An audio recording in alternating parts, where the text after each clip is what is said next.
ओम शांति। आज की तारीख है 17 अगस्त 2022। साकार महावाक्य। बाबा कहते, मीठे बच्चे, बाप तुम्हें बेहद का समाचार सुनाते हैं। बाप तुम्हें बेहद का समाचार सुनाते हैं। तुम अभी स्वदर्शन चक्रधारी बने हो। तुम अभी स्वदर्शन चक्रधारी बने हो। तुम्हें 84 जन्मों की स्मृति में रहना है। तुम्हें 84 जन्मों की स्मृति में रहना है और सबको ये स्मृति दिलानी है।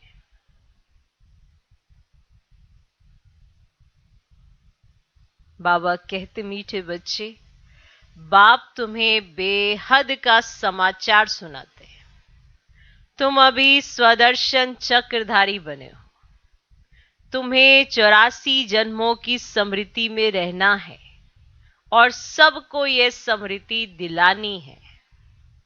आपको याद रहनी चाहिए 84 जन्मों की कहानी, और फिर दूसरों को भी ये स्मृति दिलानी है।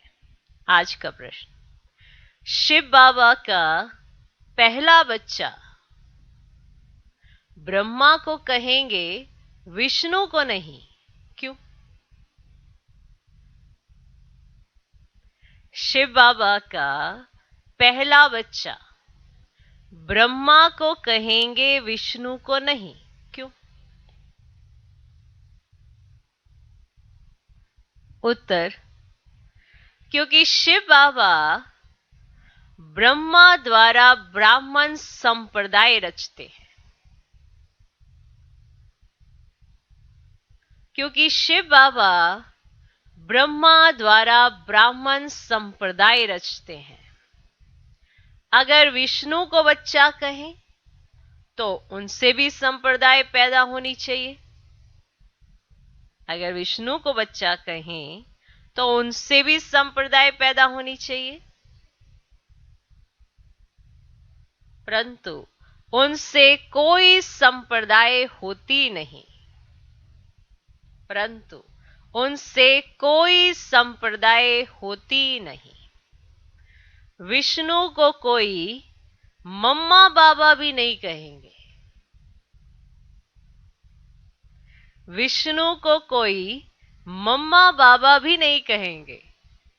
वे जब लक्ष्मी नारायण के रूप में महाराजा महारानी है तो उनको अपना बच्चा ही मम्मा बाबा कहते हैं। तो जो लक्ष्मी नारायण का बच्चा होगा वही उनको मम्मा बाबा कहते हैं। ब्रह्मा से तो ब्राह्मण संप्रदाय पैदा होते हैं। ब्रह्मा से तो ब्राह्मण संप्रदाय पैदा होते हैं। शिव बाबा का पहला बच्चा ब्रह्मा को कहेंगे, विष्णु को नहीं, क्यों? उत्तर, क्योंकि शिव बाबा ब्रह्मा द्वारा ब्राह्मण संप्रदाय रचते हैं। अगर विष्णु को बच्चा कहें तो उनसे भी संप्रदाय पैदा होनी चाहिए, परंतु उनसे कोई संप्रदाय होती नहीं। विष्णु को कोई मम्मा बाबा भी नहीं कहेंगे। वे जब लक्ष्मी नारायण के रूप में महाराजा महारानी है तो उनको अपना बच्चा ही मम्मा बाबा कहते। ब्रह्मा से तो ब्राह्मण संप्रदाय पैदा होते हैं। आज का गीत है, तुम ही हो माता पिता, तुम ही हो, तुम ही हो बंधु सखा, तुम ही हो। ओम शांति। बाप बैठ बच्चों को समझाते हैं कि कोई गुरु गोसाई ऐसे नहीं कह सकते कि बाप बैठ बच्चों को समझाते हैं। चाहे कोई गुरु गोसाई, कोई भी संत महात्मा कोई भी हो, वो ये नहीं कह सकते, माना उन्हें कहना आएगा ही नहीं कि हम बैठ समझाते हैं। ये बाप को ही कहना आएगा कि बाप बैठ बच्चों को समझाते। इसका अर्थ समझते हो कि ब्रह्मा तन में शिव बाबा बैठ बच्चों को समझाते हैं। बाप बच्चों को क्या समझाएंगे? कौन सा बाप है यह तो सिर्फ तुम जानते हो और कोई सत्संग में ऐसे कह नहीं सकते। भल बाबा साईं मेयर बाबा कहते हैं, परंतु वो लोग तो कुछ भी समझते नहीं जो बोले। तुम जानते हो ये बेहद का बाप है, बेहद का समाचार सुनाते हैं। एक होता है हद का समाचार और दूसरा होता है बेहद का समाचार। इस दुनिया में कोई जानते ही नहीं।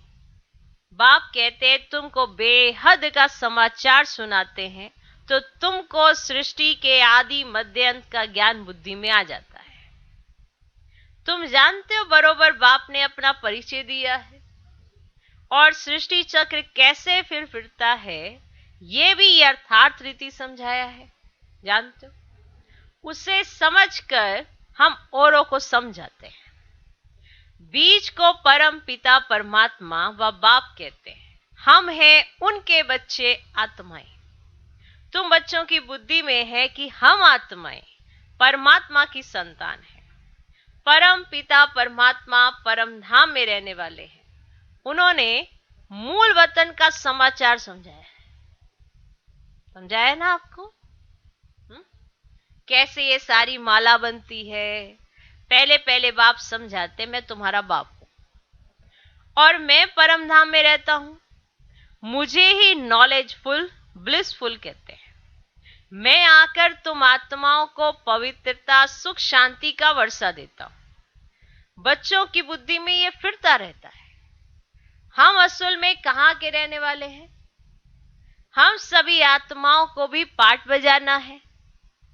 पाठ का राज कोई भी समझ नहीं सकते, सिर्फ कहते रहते हैं पुनर्जन्म लेंगे। आत्मा इतने जन्म लेती है, कोई 84 लाख जन्म नहीं लेते। समझे? इतने जन्म 84 लाख जन्म कहते हैं ना वो, और इतने नहीं लेते। कोई को समझाओ तो समझ जाते कि 84 जन्म ठीक है। अब 84 जन्म कैसे लेते हैं ये बुद्धि में होना चाहिए ना। बरोबर हम सतो प्रधान थे, फिर सतो रजो तमो में आए हैं। अब फिर संगम पर हम सतो प्रधान बन रहे हैं। ये जरूर तुम बच्चों की बुद्धि में होगा, तब तो तुमको स्वदर्शन चक्रधारी कहा जाता है। ये बातें तो बड़ी सहज हैं, जो बुढ़ियां भी समझा सकती है। तो ये बातें तो बड़ी सहज है जो बुढ़ियां भी समझा सकती है कि बरोबर हमने 84 जन्म लिए हैं और कोई धर्म वाले मनुष्य नहीं लेते। ये भी समझाना होता है। अभी हम ब्राह्मण हैं, फिर देवता क्षत्रिय वैश्य शूद्र बनते हैं। ऊंचते ऊंच है शिव बाबा, ये अभी तुम्हारी बुद्धि में है। ऐसे हम पुनर्जन्म लेते हैं। पुनर्जन्म को तो जरूर मानना पड़े, तब तो समझ में आए कि कैसे लेते हैं, क्या होता है, उसको भी जरूर मानना पड़े। अब तुमको अपने 84 जन्मों के पाठ की स्मृति आई है। अब बूढ़ियों के लिए तो यह समझानी बहुत सहज है। तुमको कोई किताब आदि पढ़ने की दरकार ही नहीं रहती। अब यह बाप ने ही समझाया है कि तुम 84 जन्म कैसे लेते हो। तो आज कहानी 84 जन्मों की सुनाते हैं, तो आपको स्मृति में रहने चाहिए कितने जन्म? 84 जन्म। तो बूढ़ी बूढ़ी माताएं भी स्मृति में रख सकती है कि हमने 84 जन्म लिए हैं। तो तुम ही देवी देवता थे, फिर 8 जन्म सतयुग में और 12 जन्म त्रेता में और 63 जन्म द्वापर कलयुग में है। और ये एक जन्म है सबसे ऊंच। कहीं पूछते हैं ना वो 84वां जन्म कहां गया, ऐसे तो कुल मिलाकर 83 होते हैं, वो 84वां कहां गया? वो ये है। अब ये है जन्म सबसे ऊंच। तो सहज समझते हो ना कुरुक्षेत्र की बूढ़ी माताएं भी समझती है ना, माना कुरुक्षेत्र की माताएं आई हैं, बूढ़ी बूढ़ी माताएं, तो बाबा उनसे पूछते कुरुक्षेत्र की बूढ़ी माताएं भी समझती हो ना। अब कुरुक्षेत्र का नाम मशहूर है, वास्तव में ये सारा कर्म क्षेत्र है। वह कुरुक्षेत्र तो एक गांव है, अब ये सारा कर्म करने का क्षेत्र है, इसमें अभी लड़ाई आदि लगी नहीं है। तुम इस सारे कुरुक्षेत्र को जानते हो, जानते हो। अब बैठना तो एक जगह होता है। बाबा ने बतलाया है इस सारे कर्म क्षेत्र पर रावण का राज्य है। रावण को जलाते भी यहां है। अब रावण का जन्म भी यहां होता है। अब यहां ही शिव बाबा का जन्म होता है। अब यहां ही देवी देवताएं थे, फिर वही पहले पहले वाम मार्ग में जाते हैं। तो ये समाचार सुन रहे हो, कहानी सुन रहे हो। तो बाबा भी यहाँ भारत में ही आते हैं, तो भारत की बड़ी महिमा है। बाप भी भारत में ही बैठ सम जाते हैं। तो बच्चे तुम 5000 वर्ष पहले आदि सनातन देवी देवता धर्म के थे, राज्य करते थे। उनमें पहले नंबर लक्ष्मी नारायण विश्व पर राज्य करते थे। उसको 5000 वर्ष हुए, तो उनको विश्व महाराजन, विश्व महारानी कहा जाता था। तो वहां कोई दूसरा धर्म तो है नहीं। तो जो भी राजाएं होंगे वो विश्व के महाराजन ही कहलाएंगे। फिर ये फलाने गांव का, ये फलाने गांव का, ऐसे कहा जाता है। तुम जानते हो विश्व का राज्य लेते हैं। तो बाप ने समझाया है तुम जमुना के किनारे राज्य करते हो, तो बुद्धि में ये याद रखना है कि 4 युग और 4 वर्ण है। 5वां ये लीप युग है। सारा समाचार सुन रहे हो। अब जिसको कोई जानते ही नहीं, तो मुख्य है ब्राह्मण धर्म। समझा, 84 जन्मों की कहानी और 84 जन्मों का समाचार सुन रहे हो। तो इसी रीति सुनो ना। जब समाचार सुनते हो, अच्छा ऐसा हुआ, अच्छा अच्छा ऐसे सुनते ना, तो भी आप अपना सुन रहे हो समाचार, क्या क्या हुआ, कैसे हुआ, 84 जन्म क्या किया, ब्राह्मण वर्ण में हो, फिर देवता पे गए, ऐसे ऐसे सारा समाचार सुन रहे हो अपना। अब जिन्होंने लिया होगा 84 जन्म वो तो ध्यान से सुनेंगे। 5वां ये लीप युग है, जिसको कोई जानते नहीं, और मुख्य है ब्राह्मण धर्म। ब्रह्मा मुखवंशावली ब्राह्मण। अच्छा, ब्रह्मा कब आया, कब आया? जरूर जब बाप सृष्टि रचेंगे तो पहले ब्राह्मण चाहिए। अब यह है डायरेक्ट ब्रह्मा की मुख वंशावली। तो ब्रह्मा है शिव बाबा का पहला बच्चा। ब्रह्मा है शिव बाबा का पहला बच्चा। तो क्या विष्णु को भी बच्चा कहेंगे? नहीं। अगर बच्चा हो तो उनसे भी संप्रदाय पैदा हो, परंतु उनसे तो संप्रदाय पैदा होती ही नहीं, ना उनको मम्मा बाबा कहेंगे। वह तो महाराजा महारानी को अपना अपना ही एक बच्चा होता है। ये कर्म भूमि है ना, तो परम पिता परमात्मा को भी आकर कर्म करना पड़ता है, नहीं तो क्या आकर करते जो इतनी महिमा होती है। तो ये कर्म भूमि है ना, कुरुक्षेत्र नहीं है, ये कर्म भूमि है। तो यहाँ भगवान को भी आकर कर्म करना पड़ता है। तो जो उनकी इतनी महिमा होती है तो कुछ तो किया होगा ना, जो इतनी महिमा गाते हो। तुम देखते हो शिव जयंती भी गाई हुई है, तो भल शिव पुराण लिखा है, परंतु उसमें कोई बात समझ में नहीं आती। तो मुख्य है ही गीता। तुम अच्छी रीति समझ गए हो कि कैसे शिव बाबा आते हैं, समझ गए हो। तो ब्रह्मा भी जरूर चाहिए। अब ब्रह्मा कहां से आया? सूक्ष्म वतन में तो संपूर्ण ब्रह्मा है ना। साकार में बाबा बैठे हैं, तो बाबा कहते सूक्ष्म वतन में तो संपूर्ण ब्रह्मा है। तो इस बात में ही लोग अटकते हैं। अब ब्रह्मा का कर्तव्य क्या है? सूक्ष्म वतन में रह क्या करते होंगे? तो बाप सब जाते हैं, जब ये व्यक्त रूप में है तो इन द्वारा ज्ञान देता हूं।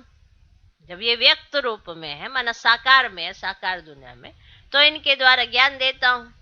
फिर यही ज्ञान लेते लेते फरिश्ता बन जाते हैं। ये ज्ञान लेते लेते फरिश्ता बन जाते हैं। अब वे है संपूर्ण रूप। वैसे मम्मा का भी है, तुम्हारा भी ऐसे ही संपूर्ण रूप बन जाता है। बूढ़ी बूढ़ी माताएं सिर्फ इतना धारण करें कि हम 84 जन्म कैसे लेते हैं। यह भी समझाया जाता है कि बाबा कर्म क्षेत्र पर पाठ बजाने भेज देते हैं। मुख से कुछ बोलते नहीं है, जाओ तुम्हारी बारी है, ऐसे नहीं बोलते वहां पे ऊपर कि परम धाम जान ही रहे तुम, जाओ तुम्हारी बारी है, तुम्हारी टर्न आ गई। तो वहां ऐसे नहीं, मुख से नहीं भेजते, ऑटोमेटिकली वो स्थान वो छोड़ देंगे। तो यह भी ड्रामा बना हुआ है। ड्रामा अनुसार हरेक को अपने अपने समय पर आना है। तो बाप बैठ समझाते हैं कि सृष्टि के आदि में पहले पहले कौन आते हैं, कौन थे, फिर अंत में कौन थे। तो समाचार सुन रहे हो? तो आज समाचार पढ़ रहे हैं, बाबा ने ऐसे बना के भेजे समाचार, ऐसे हम पढ़ रहे हैं। तो बाप बैठ समझाते हैं कि सृष्टि के आदि में पहले पहले कौन थे, फिर अंत में कौन थे। अंत में सारी संप्रदाय जड़ जड़ीभूत अवस्था को पाई हुई है।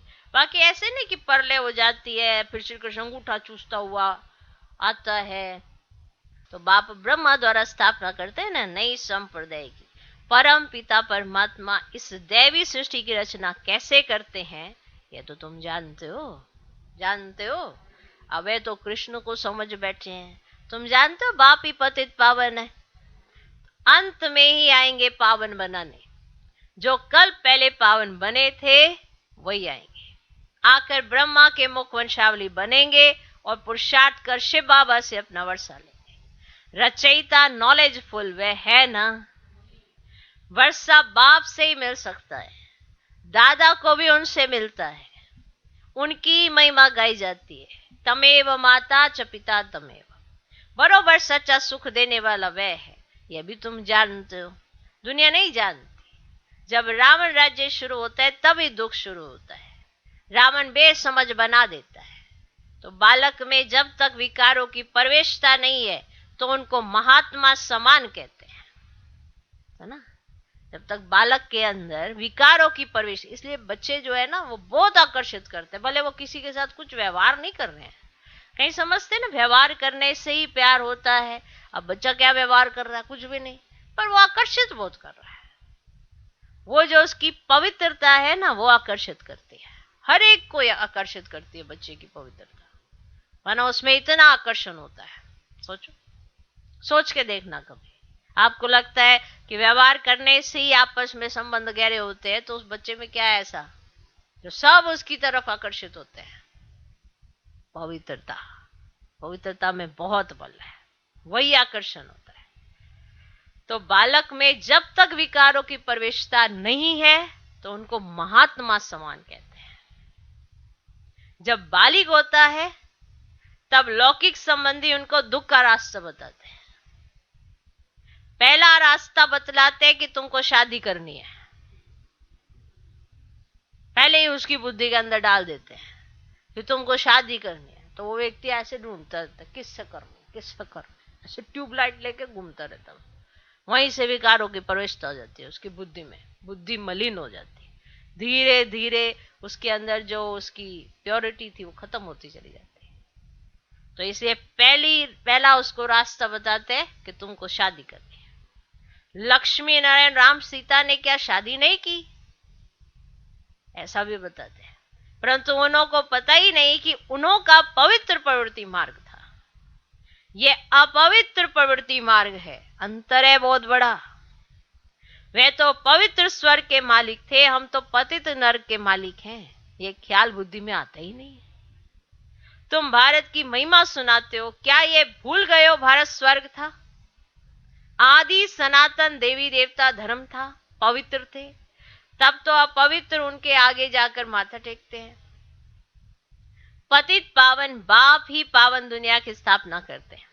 बरोबर पावन भारत था, अभी तो मुख से कहते हम पतित हैं। कोई लड़ाई आदि होगी तो यज्ञ रचेंगे शांति के लिए, मंत्र भी ऐसे जपते हैं, परंतु शांति का अर्थ समझते ही नहीं है भी बड़ा सहज। गॉड फादर कहते हैं तो बच्चे ठहरे ना, ठहरे ना, वे हम सब का बाप है तो ब्रदर्स ठहरे ना। बरोबर हम प्रजापिता ब्रह्मा के मुख वंशावली बहन भाई ठहरे, और सत्युग में तो मुख वंशावली होते ही नहीं, तो सिर्फ संगम पर ही मुख वंशावली होने से बहन भाई कहलाते हो। बाप कहते मैं कल्प के संगम युग पर साधारण वृद्ध तन में प्रवेश करता हूं, जिसका नाम फिर ब्रह्मा रखता हूं, जो फिर ज्ञान को धारण करके अव्यक्त संपूर्ण ब्रह्मा बनते हैं। ये ज्ञान को धारण करके अव्यक्त संपूर्ण ब्रह्मा बनते हैं। है वही, दूसरी बात नहीं है कि ऐसा नहीं कि ये अलग है और वो अलग है, नहीं, है वही, दूसरी बात नहीं है। ब्राह्मण फिर वही देवता बनते हैं, चक्र लगाकर अंत में आकर शूद्र बनते हैं, फिर ब्रह्मा द्वारा ब्राह्मण रचते हैं। बूढ़ियों के ऊपर भी ब्राह्मणियों को मेहनत करनी है। ये नहीं ये तो बूढ़ी है, छोड़ो इसको क्या बताना 84 जन्मों के, ये बाबा को याद करो। वो कह रही बताओ ये बाबा को याद करो। तो बूढ़ी बूढ़ी माताओं पर भी मेहनत करनी चाहिए, उनको पक्का कराना चाहिए तुम्हारे 84 जन्म होते हैं। समझा? सुन रहे हो? कहीं ऐसे छोड़ देते हो? बाबा कहते बूढ़ियों के ऊपर भी ब्राह्मणियों को मेहनत करनी है। हमने 84 जन्म पूरे किए हैं, यह तो समझ सकते हैं ना। बाबा कहते हैं मुझे याद करो, इस योग अग्नि से विक्रम विनाश होंगे। सभी आत्माओं को कहते हैं मामिकम याद करो। शिव बाबा कहते हैं लक्की सितारो, हे सालिग्रामो, सुन रहे हो? लक्की सितारो, हे सालिग्रामो, तुम आत्माओं की बुद्धि में ये ज्ञान डालते हैं। शिव बाबा कहते हैं ना, क्या बोला बाबा ने? शिव बाबा ने ओ लक्की सितारो, हे सालिग्रामो, तो आत्मा सुनती है, परमात्मा बाप सुनाते हैं ब्रह्मा मुख द्वारा। तो ब्रह्मा द्वारा स्थापना, तो मनुष्य तो जरूर मनुष्य ही होगा ना, ब्रह्मा द्वारा स्थापना जो होगी तो बूढ़ा भी होगा, तो ब्रह्मा को भी हमेशा बूढ़ा दिखाते हैं। तो कृष्ण को छोटा समझते हैं, ब्रह्मा को कभी छोटा बच्चा नहीं कहेंगे, उनका छोटा रूप बनाते ही नहीं है। कभी नहीं देखा होगा, ब्रह्मा का कभी छोटा रूप नहीं दिखाते हैं। तो जैसे लक्ष्मी नारायण का छोटा रूप नहीं दिखाते, वैसे ब्रह्मा का भी नहीं दिखाते हैं। तो बाप खुद कहते हैं मैं वृद्ध तन में आता हूं, तो तुम बच्चों को भी यही मंत्र सुनाते रहना है। शिव बाबा कहते हैं मामे कम याद करो, तो शिव को और ब्रह्मा को बाबा कहते हैं, शंकर को कभी बाबा नहीं कहते हैं, वे तो शिव शंकर को मिला देते हैं। तो यह भी बुद्धि में बिठाना है, आत्माओं का बाप अब परम पिता परमात्मा आए हैं, तो ऐसी ऐसी सहज बातें किनको समझानी है? बुढ़ियों को समझानी है। तो ऐसी ऐसी सहज बातें बुढ़ियों को समझानी चाहिए। बाबा प्रश्न पूछते हैं कि आगे तुमको क्या बनाया था, तो इतना तो कहें कि स्वदर्शन चक्रधारी बने थे। ठीक है, जो बूढ़ी बूढ़ी माताएं हैं, बूढ़े बूढ़े हैं, जो बूढ़े हैं, जो भी बूढ़िया है उनको समझाए। तो बाबा कहते जब बाबा प्रश्न पूछे तो वो कम से कम इतना तो कहेंगे ना, हमें पहले स्वदर्शन चक्रधारी बने थे, तो बाप को और चक्र को याद करने से तुम रूहानी विलायत में चले जाएंगे। रूहानी विलायत, वाह नया शब्द है, लिख। बाप को और चक्र को याद करने से तुम रूहानी विलायत में चले जाएंगे। अब सोचो अगर बूढ़ी माता कहे मैं रूहानी विलायत जाना है, घर में जाके कहे मैं भी जाऊंगी, तो बाप को और चक्र को याद करने से तुम रूहानी विलायत में चले जाएंगे। वह फॉरेन तो दूर देश है ना, हम आत्माएं सब दूर देश में रहने वाली हैं। हमारा घर देखो कहाँ है, हमारा आज तो बाबा को ना वो बूढ़ी बूढ़ी माता ही नहीं, हमारा घर देखो कहाँ है, सूरज चांद से भी पार। ये तो बाबा ही पढ़ा रहे हैं बूढ़ी बूढ़ी माताओं को, कुरुक्षेत्र की माताएं आई हुई है ना, सूरज चांद से भी पार, जहां कोई गम नहीं है। अभी तुम आत्माओं को घर की याद आई है, हम वहां अशरीर रहते थे, शरीर नहीं था, तो यह खुशी होनी चाहिए। अभी हम अपने घर जाते हैं, तो बाप का घर सो अपना घर, बाप का घर सो अपना घर। तो बाबा ने कहा मुझे याद करो और अपने मुक्तिधाम को याद करो। अब साइंस घमंडी तो परमात्मा को बिल्कुल नहीं जानते हैं। अब बाप को तरस पड़ता है कि उन्हों के कानों में भी कुछ पड़ता रहे, तो शिव बाबा को याद करे। अब देह अभिमान टूट जाए, नर से नारायण बनने की यह सत्य कथा है। तो सच्चे बाप को याद करो तो सचखंड के मालिक बन जाएंगे। सच्चा बाबा ही स्वर्ग स्थापन करते तो कहते और संग बुद्धि योग तोड़ो। सरकारी नौकरी 8 घंटा करते, उनसे भी ये बहुत ऊंची कमाई है। तुम 8 घंटा सरकारी नौकरी करते ना, उससे भी ये बहुत ऊंची कमाई है। कहां भी जाओ बुद्धि से याद करते रहना है। तुम कर्म योगी हो, कितना सहज समझाते हैं। और बुढ़ियों को देख कर ना मैं बहुत खुश होता हूँ, बहुत खुश होता हूँ बुढ़ियों को देखकर, क्योंकि हाँ फिर भी हमारी हम जीन्स हैं। मैं भी बूढ़ा, ये भी बूढ़ी। सोचो सोचो ब्रह्मा बाबा को कितनी खुशी होती होगी बुढ़ियों को देख। बाबा कहते मैं बोल ही देता हूँ, चलो बुढ़ियों को देखकर मैं बहुत खुश होता हूँ, क्योंकि फिर भी हमारी हम जीन्स है। मैं मालिक बनूं, हम जीन्स ना बने, हाँ तो ये भी तो ठीक नहीं ना। मैं बन जाऊं मालिक, हाँ, और ये मेरी हम जीन्स जो है ये बुढ़िया है ये ना बने, ये भी ठीक नहीं। तो बाप है अविनाशी ज्ञान सर्जन, ज्ञान इंजेक्शन सतगुरु दिया, अज्ञान अंधेर विनाश। ठीक है, तुम्हारा ज्ञान दूर हो गया है, सुन रहे हो, तुम्हारा अज्ञान दूर हो गया है, बुद्धि में ज्ञान आ गया है, तो ये सब कुछ जान गए। अच्छा, मीठे मीठे सीख लो दे बच्चों प्रति माता पिता बाप दादा का याद प्यारो गुड मॉर्निंग। रूहानी बाप की रूहानी बच्चों को नमस्ते। हम रूहानी बच्चों की भी रूहानी बाप को नमस्ते नमस्ते नमस्ते। Good morning good morning good morning. तो आज जो बूढ़ा वो कितना खुश होगा।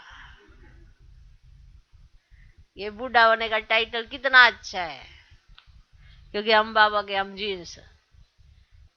आज तो बाबा ने हम जीन्स का है ना। बाबा कहते मैं मालिक बनूं और मेरी हम जीन्स ना मालिक बने, अच्छा नहीं लगेगा, इसीलिए तुम भी बनो। ओके, धारणा के लिए मुख्य साहब पहला पॉइंट, ऊंची कमाई करने के लिए, ऊंची कमाई करने के लिए बुद्धि का योग और सबसे तोड़ एक बाप से जोड़ना है। ऊंची कमाई करने के लिए बुद्धि का योग और सबसे तोड़ एक बाप से जोड़ना है। सच्चे बाप को याद कर, सच्चे बाप को याद कर सचखंड का मालिक बनना है। सच्चे बाप को याद कर सचखंड का मालिक बनना है। दूसरा पॉइंट, जैसे ब्रह्मा बाप, जैसे ब्रह्मा बाप ज्ञान को धारण कर संपूर्ण बनते हैं, जैसे ब्रह्मा बाप ज्ञान को धारण कर संपूर्ण बनते हैं, ऐसे ही बाप समान संपूर्ण बनना है। जैसे ब्रह्मा बाप ज्ञान को धारण कर संपूर्ण बनते हैं, ऐसे ही बाप समान संपूर्ण बनना है। देखो, ज्ञान बाबा ने भी सुना, आपने भी सुना, फर्क सिर्फ धारण करने में है और किसी बात में फर्क नहीं है।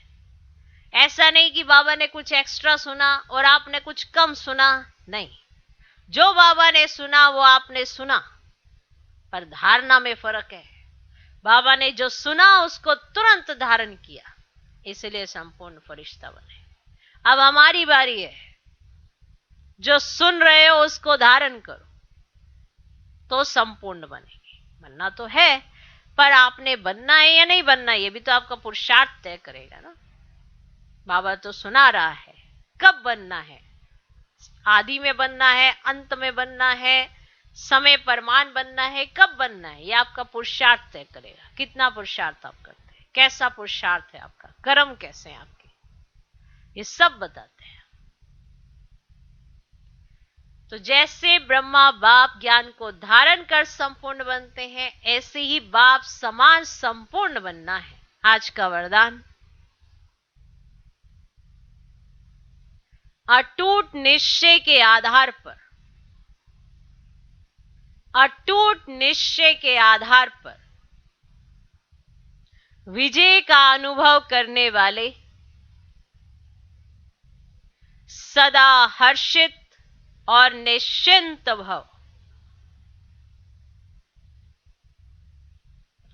अटूट निश्चय के आधार पर विजय का अनुभव करने वाले सदा हर्षित और निश्चिंत भव। अटूट निश्चय के आधार पर विजय का अनुभव करने वाले सदा हर्षित और निश्चिंत भव। निश्चय की निशानी है मनसा वाचा कर्मणा संबंध संपर्क हर बात में सहज विजयी। मनसा वाचा कर्मणा संबंध संपर्क हर बात में सहज विजयी। जहां निश्चय अटूट है वहां विजय की भावी टल नहीं सकती। ऐसे निश्चय बुद्धि ही सदा हर्षित और निश्चिंत रहेंगे। किसी भी बात में यह क्या, क्यों, कैसे कहना भी चिंता की निशानी है। निश्चय बुद्धि निश्चिंत आत्मा का स्लोगन है। जो हुआ अच्छा हुआ, अच्छा है और अच्छा ही होना है। वे बुराई में भी अच्छाई का अनुभव करेंगे। चिंता शब्द की भी अविद्या होगी, माना नॉलेज ही नहीं होगी उन्हें। चिंता शब्द की भी अविद्या होगी और यह होगा उसके साथ जिसका अटूट निश्चय होगा। निश्चिंतता मिलती उसको है जिसका निश्चय होता है। अब हम कहें कि हम तो निश्चिंत रहना चाहते हैं, पर आपका निश्चय ऊपर नीचे हिलता डुलता रहता है, तो निश्चिंत अवस्था कहां से आ जाएगी। निश्चय बहुत जबरदस्त चीज है। आप सब कहेंगे हमें तो निश्चय बाबा है, हमें तो निश्चय भगवान है। इसके बाद का प्रोसेस शुरू होता है कि भगवान है तो आप फिर भगवान का कहना कितना मानते हैं। जितना मानेंगे उतनी निश्चिंतता आएगी। ये नहीं कि निश्चय रख लिया कि हाँ भगवान तो है ना, भगवान तो है ना, और चिंता भी साथ साथ, चिता पे भी साथ साथ बैठे हैं। भगवान कहे ऐसा नहीं ऐसा सोचो, ऐसा नहीं ऐसा करो, और वो करे ही ना और चलाए अपनी मन मत, तो बताओ निश्चिंतता कहां से मिल जाएगी। तो मन मत, पर मत, ये सब छोड़ना पड़ता है, श्रीमत पर चलना पड़ता है। तब निश्चय और श्रीमत जब मिलते हैं तो होती है निश्चिंतता। तब दिल से निकलता है कि जो हो रहा है ना अच्छे के लिए हो रहा है, वरना क्या, क्यों, ऐसे वैसे कैसे, वो सारी बातें आती है। और वो आएंगी भी, क्योंकि जीवन चल रहा है ना, रुका थोड़ा है, चल रहा है। कुछ ना कुछ तो तूफान आएंगे, आपकी परीक्षा होगी। अब उस तूफान में अगर आपने निश्चय और श्रीमत को साथ रख लिया तो आपकी निश्चिंत अवस्था होनी ही होनी है। तब जाके आप कहोगे दिल से कि हाँ जो हो रहा है अच्छा हो रहा है। आज का स्लोगन, सदा प्रसन्न चित्त रहना है। सदा प्रसन्न चित्त रहना है तो बुद्धि रूपी कंप्यूटर में फुल स्टॉप की मात्रा लगाओ। रहना है, रहना है, ये कितना आसान है। रहना है, रहना है, रहना है, तो करना भी तो होगा ना कुछ। तो बुद्धि रूपी कंप्यूटर में फुल स्टॉप की मात्रा लगाओ, या तो वो बटन नीला कर रहा हुआ है और लगती नहीं है, हमेशा क्वेश्चन मार्क लग जाता है, ऐसा तो नहीं। सदा प्रसन्न चित्त रहना है तो बुद्धि रूपी कंप्यूटर में फुल स्टॉप की